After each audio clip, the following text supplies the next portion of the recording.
We know that families love fishing. We know that people love getting out there. It's good for your mental health. It's good for your physical health. It's good for regional economies. And it's also good to bring back native fish into a lot of our waterways that have been populated by European carp and other species. And we're seeing incredible recovery all across Victoria, and it's all about the stocking program we have here. We've expanded our operation here from 30 production ponds to over 125. We've doubled the footprint of our fish production or our fish hatchery building and our fish processing building, and we've added an extensive system of underground drainage and water supply. This is now safeguarding the next 30 to 40, 50 years for Victorians. We don't have to rely on purchasing fish from interstate. We don't have to rely on the whims of markets and elsewhere. We now have guaranteed fish supply through the development of this Arcadia hatchery, which is going to be a massive win for rivers like the Loddon, the Campaspe, the Goulburn, the Ovens, lakes like Eildon and Rocklands. We know that they're going to be stocked for the next 40 years, which means great fishing in Victoria for 40 years to come. I've got a really soft place in my heart for native fish, especially Murray cod. Generally, we're fishing for these fish in the middle of night. It's freezing cold. You know, you put the hours in and then to get that reward, nothing beats that. And I don't think it matters how many I catch, I still get a huge, big thrill out of that. The two key species we're breeding here being Murray cod and golden perch. For the Murray cod, in the wild, they're breeding hollow logs. So we imitate a hollow log in our breeding ponds.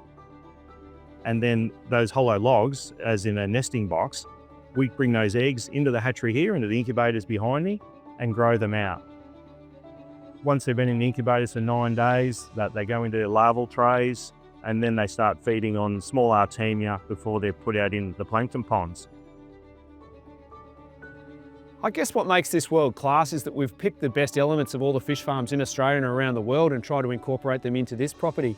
I guess the best feature is that it relies on gravity and gravity only to move our fish. So they don't touch a net, they don't touch hands, they don't get hurt. So we have the healthiest, most robust fish at the end of the day, ready for stocking in Victorian waters.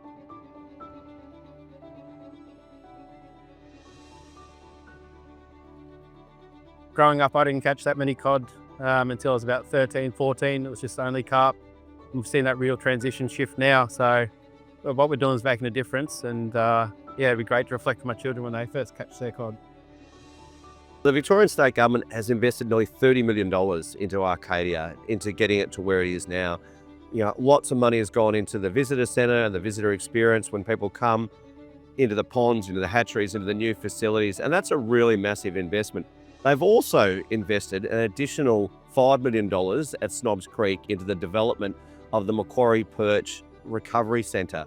So all up, it's been $96 million has gone in the last 4 years into improving fishing across Victoria. That's a really significant investment, and this wouldn't be happening without the support of the Victorian public.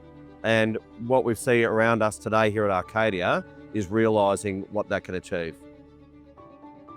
A lot of people have talked about older generations of what fish they used to have, and they've seen that decline over the years. And now we're sort of securing that future for their grandchildren and these younger generations coming up.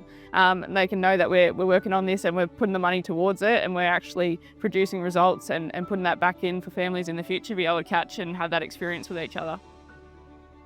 What gets people fishing is catching fish. And with Arcadia and Snobs Creek now, we know we've got the capacity to make sure that our waterways are so full of fish and so stocked that when you go and fish those waterways, you're very, very likely to be able to catch a fish, and that will get families coming back. It'll get people visiting regional Victoria. It's great for the economy of regional Victoria. It's great for families. It's great for people's health. So these two hatcheries are going to play a pivotal role in what we see as a transformation in fishing in Victoria.